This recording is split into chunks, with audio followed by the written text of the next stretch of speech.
싸움의 원리라는 제목으로 같이 말씀을 나누겠습니다. 여호수아 군대의 여리고 전투와 그리고 아이 전투는 대표적인 여호수아 군대의 전투입니다. 왜냐하면 처음 일어난 전투, 첫 번째 전투 여리고 전투, 두 번째 아이 전투이기 때문입니다. 그래서 이 여리고 전투와 그리고 아이 성의 전투는 향후 가나안의 모든 전투에서 승리와 패배의 기준을 가져다 주었습니다. 처음 딱 두 번의 전투 가운데 한 번은 승리했고 한 번은 패배했습니다. 어떻게 하면 이길 수 있는지 그리고 어떻게 하면 지게 되는지 우리에게 교훈을 준다는 것입니다. 두 가지 원리를 우리에게 주었습니다. 바로 여리고성 원리와 그리고 아이성 원리인 것입니다. 우리가 승리하는 인생을 살기 위해서는 이 두 가지 원리를 우리 삶의 또 우리 신앙의 표준으로 삼아야 한다는 것입니다. 두 전쟁의 차이가 있습니다. 오늘 본문에 앞서서 이스라엘은 아이성 공격에서 처절한 실패를 경험했습니다.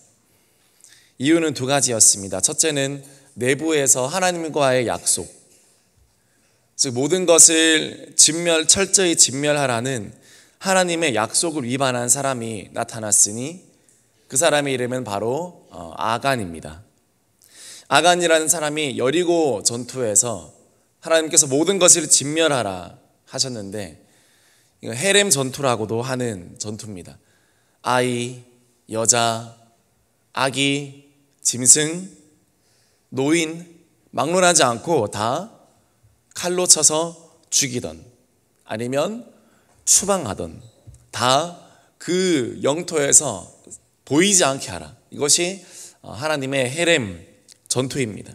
그런데 아간은 모든 것을 진멸하라는 그 진멸 전쟁에서 다 자기가 원하는 소유물을 차지했습니다. 시날산의 외투와 금덩이와 200세겔과 그런 것들을 탐내어서 자기 장막 밑에 감추인 것입니다. 그래서 그 결과 아간은 진멸해야 할 물건을 소유함으로써 자기와 자기 가족도 함께 진멸되어야 하는 하나님의 심판 대상이 된 것입니다. 그래서 아간과 그 모든 가족이 다 함께 죽었습니다. 이것이 첫 번째 이 여호수아 군대가 아이성 전투에서 진 이유입니다. 두 번째로 왜 여호수아 군대가 아이성 전투에서 졌는가? 난공불락의 성 여리고를 이미 점령한 경험이 있는 그들에게 아이성은 아주 작게 보였습니다. 아주 시시하게 보였습니다. 그래서 그들은 어느새 교만해져 있었습니다. 아마도 상대적으로 여리고보다 허술해 보였던 아이성이 더 점령하기 쉬운 그런 전쟁인 것처럼 여겼을 것입니다. 무엇입니까? 바로 영적인 태만함과 영적인 교만함이 자기도 모르는 사이에 여호수아 군대 안에 스며들어왔던 것입니다.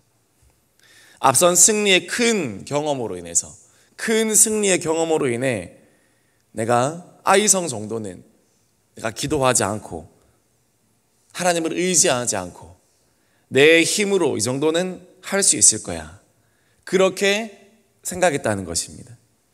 내가 여리고도 정복했는데, 내가 왕년에 이런 일도 했는데, 이런 사역도 해봤는데, 이런 열매도 내가 맺어봤는데 이 정도쯤이야. 대부분 다 그런 건 아니지만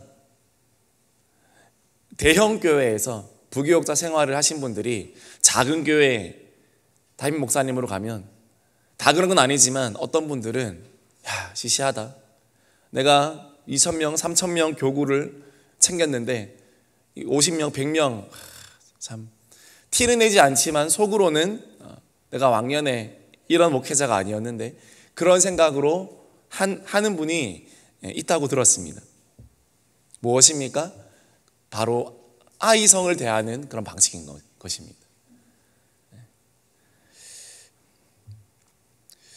그런 영적인 태만함, 영적인 교만함이 처절한 패배와 처절한 실패를 가져오는 것입니다. 그리고 그것이 아간의 범죄로 또 연결되는 것입니다. 승리는 하나님께 속한 것인 줄 믿으시기 바랍니다. 아무리 작고 하찮아 보이는 일일지라도 우리는 기도해야 되는데 그렇지 않는 습관이 우리에게 있습니다. 사소한 일은 기도하지 않고 크고 위대해 보이는 일은 작정 기도하고, 그런데 사소해 보이고 별로 그렇게 내 힘으로 할 수 있을 것 같은 일들은 기도하지 않습니다. 결국 그것이 차이를 만들어내는 것입니다. 큰 것에서 차이를 만드는 것이 아니라 작은 것에서 다 차이가 나게 됩니다. 성공과 실패가 갈라지게 되는 것입니다. 반면에 여리고성 전투에서는 완벽한 승리를 거두었죠. 왜냐하면 이유는 분명합니다. 철저히 순종했고 하나님 약속에 헌신했기 때문입니다. 하나님 어떤 말씀하셨습니까? 여호수아 6장 2절에서 3절 말씀 같이 읽겠습니다. 여호와께서 여호수아에게 이르시되 보라, 내가 여리고와 그 왕과 용사들을 내 손에 넘겨주었으니 너의 모든 군사는 그 성을 둘러 성 주위를 매일 한 바퀴 돌되 엿새 동안을 그리하라. 세상 어느 군대가 그저 적의 견고한 성벽을 빙빙 돌다가 소리 한번 지르고 이길 수 있겠습니까? 그러나 여호수아 군대는 머뭇거리지 않고 믿음으로 행진했습니다. 결국 마지막 끝까지 순종했고 결국 마지막 나팔을 크게 불고 믿음의 함성을 지르자 여리고의 견고한 이중 성벽은 와르르 순식간에 무너지게 되었습니다. 이스라엘 백성들은 너무나 손쉽게 여리고성을 점령할 수 있게 된 것입니다. 기억해야 됩니다. 여리고 방식으로 싸우면 이기고, 그리고 아이 방식으로 싸우면 지게 되는 것입니다. 여리고 방식은 무엇입니까? 제가 앞서 계속 말씀드렸듯이 철저히 하나님의 말씀만 의지하고 순종하고 나아가는 것, 그것이 여리고 방식입니다. 아이 방식은 무엇입니까? 하나님 없이 내 힘으로, 내 경험과 내 계산과 내 예측과 판단으로 안일하게 전투를 하는 방식, 이것이 바로 아이 방식입니다. 참 이중 언어 플레이가 될 수 있죠. 지명이 아이라서 아이지만 영적으로 봤을 때도 어린아이, 그런 아이 같은 삶, 하나님을 의지하지 않고 내 작은 경험으로 내가 다 할 수 있어, 엄마 아빠는 참견하지 마, 내가 다 할 수 있어, 이런 아이 방식으로 우리가 인생을 살아가면 예기치 못한 패배를 경험하게 되는 것입니다. 그리고 그 예기치 못한 패배는 큰 우리에게 충격으로 다가오게 되는 것입니다. 앞으로 수많은 전투를 치러와야 할 이스라엘 백성들은 이 아이성 전투를 통해서 값비싼 수업료를 지불하고 확실한 하나님의 방법을 배웠습니다. 그래서 전화 위복이 되었습니다. 나중에 10번 실패할 것 1번 크게 실패하고 이렇게 하면 안 되겠구나, 이제는 정말 하나님만 의지해야 되겠구나. 그래서 실패는 빨리 할수록 좋은 것 같기도 합니다. 많은 위대한 사람들, 많은 믿음의 사람들, 실패가 없었던 게 아닙니다. 다 일찍 실패를 경험해 보았습니다. 그리고 살면서 그 실패를 되새기며 점점 더 성공으로 가는 길을 만들었습니다. 오히려 마지막에 실패를 경험하거나 나중에 실수하는 것이 더 큰 우리에게 충격으로 올 때가 있습니다. 우리 인생의 큰 축복은 처음에 젊어서 고생은 사서도 한다는 말처럼 처음에 차라리 실패를 해보는 것이 유익할지도 모릅니다. 하나님 앞에 깨닫는 속도가 빠르다면요. 철저하게 이것을 배우고 이제는 여호수아 군대는 이제는 기도해야 되겠다, 내 힘으로는 안 되겠다, 이것을 깨닫고 그 뒤로 가나안 전투에서 승승장구하는 것을 보게 됩니다. 하나님을 의지하는 것이 먼저다. 오늘 우리의 삶 어떻습니까? 여리고 방식으로 살고 있습니까? 여전히? 아니면 아이성의 방식으로 여러분 살고 있습니까? 많은 사람들이 생각합니다. 여리고성 전투는 이벤트였어. 하나님이 처음에 여호수아 군대를 기살리기 위해서, 하나님이 짜잔 내가 신이다 이거를 드러내기 위해서 하나님이 해주신 특별한 이벤트였어라고 그렇게 생각합니다. 그러나 그렇지 않습니다. 여리고성의 방식은요, 이벤트가 아닙니다. 그것은 여호수아 군대가 수십 년 동안 걸쳐서 가나안 땅을 정복할 때 필요한 일상적인 믿음이 요구된 그 모델이 된 것입니다. 여리고성 방식은 이벤트가 아니라 오늘도 우리 삶의 일상이 여러분 되어야 될 줄 믿습니다.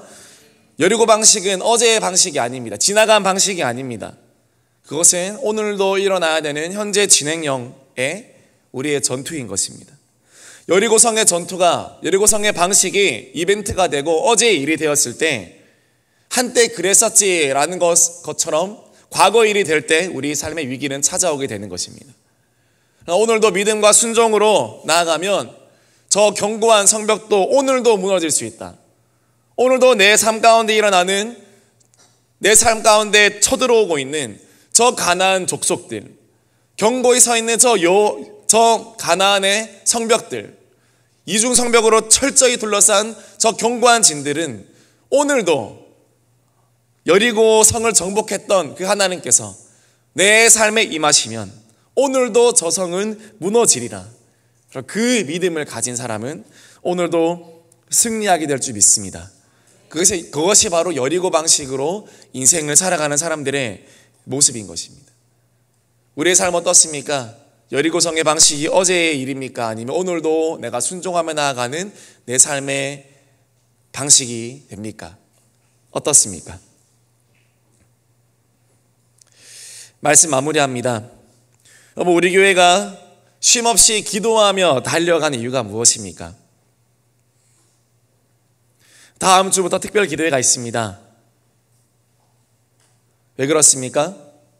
우리의 삶이 여리고의 방식이 어제의 일이나 이벤트가 아니라 오늘도 우리의 삶의 현재 진행형으로 일어나야만 하는 일상이 되어야 되기 때문에 우리는 오늘도 또 기도하는 것입니다.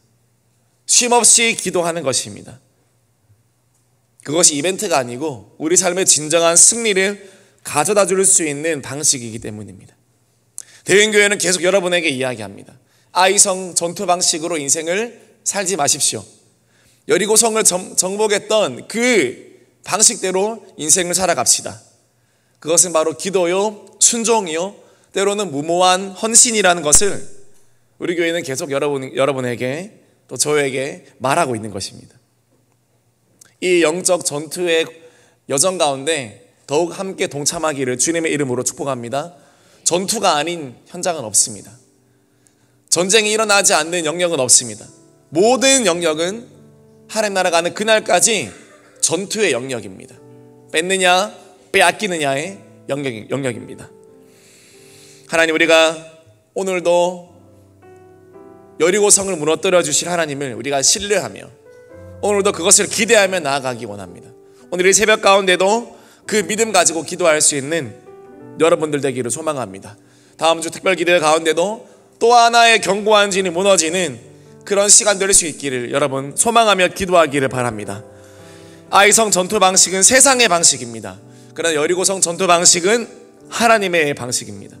대은교회가 이 여리고성에 정복했던 이 경험이 선배들의 과거의 경험이 아니라 오늘도 후손들에게도 일어날 수 있는 그런 기적의 일이 되기를 주님의 이름으로 축복합니다. 우리 다음 세대들도 그것을 경험할 수 있는 은혜가 있기를 소망합니다. 승리의 경험이 많으면 승리도 많아집니다. 하나님, 우리 교회가 그런 교회가 되게 하여 주시옵소서. 그렇게 기도하는 오늘 새벽 되기를 주님의 이름으로 축복합니다. 같이 기도하겠습니다. 하나님, 오늘도 이스라엘의 하나님, 여호수아 군대의 하나님, 나의 하나님이신 줄 믿습니다. 하나님, 우리가 아이성 전투의 방식을 버리겠습니다. 세상적으로 예측하고 판단했고 내 경험으로 생각했던 모든 것들을 버리고 하나님께서 말씀해 주셨던 방식으로 우리가 큰 소리 외치며 나아가기 원합니다. 이 산지를 내게 주옵소서. 이 산지를 우리에게 주옵소서. 그렇게 선포하며 나아갈 때 하나님께서 허락하여 주실 줄 믿습니다. 오늘도 우리 삶 가운데 있는 많은 견고한 진들, 또 많은 산지들 하나님 이번 특별 기도에 통하여서 얻어내게 하시고 차지하게 되는 놀라운 역사가 일어나게 하여 주시옵소서. 또한 우리 김여진 집사님 부친상 당하셨습니다. 슬픔을 당한 유족들에게 천국 소망으로 넘치게 하시고 마지막 남은 장례의 절차까지 순적히 하나님 잘 주님의 손길 가운데 진행될 수 있도록 주님 함께 하시고 인도하여 주옵소서. 또 많은 아픔을 당한 병상에 누워있는 우리 많은 우리 환우분들도 일어나게 하시고 영육간의 강건한 은혜를 더하여 주시옵소서. 우리 모든 것들을 두고 우리 같이 주여 한번 외치고 우리 기도하겠습니다. 주여